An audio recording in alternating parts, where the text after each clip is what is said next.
At hinangaan ang kasalan sa Ifugao sa halip kasi na mamahaling sasakyan ay naging bridal car ng anak ng magsasaka ang kalabaw na nagpapaaral sa kanya.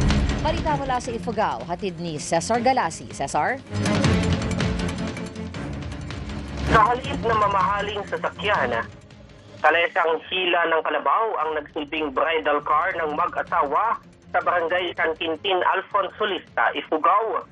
Ayon sa bride na si Amy, nagkasundo sila ng kanyang groom na si Ernesto na piliin ang naturang sasakyan bilang simbolo ng kanilang pinagmulan at pamumuhay bilang mga anak ng magsasaka.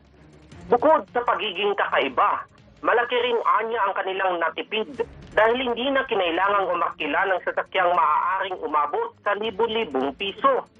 Kuwento pa ng bagong kasal, malaki ang naging papel ng mga kalabaw sa kanilang buhay dahil ito ang naging katuwang ng kanilang mga magulang sa pagsasaka para matustusan ang kanilang pag-aaral hanggang sa sila ay makapagtapos. Para sa kanila, sigit pa sa isang simpleng sasakyan ng kalabaw na sumisimbolo ng sipag, tiyaga at katatagan, mga pagpapahalagang nais nilang maging pundasyon ng kanilang pagsasama. Marami ang natuwa at nagpakuha ng larawan sa natatanging bridal car na bihirang makita sa mga kasalan.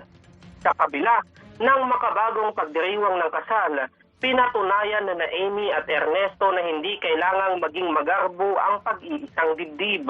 Sa halip, mas pinili nilang ipagdiwang ang pagmamahalan sa paraang nagpapakita ng kanilang pagkakakilanlan, pagpapahalaga sa pamilya at pagtanaw ng utang na loob sa mga magulang na nagsikap para sa kanilang kinabukasan. At iyan ang balitang kumpirmado, sigurado para sa DZMM, Cesar Galasi. Maraming salamat, Cesar Galasi.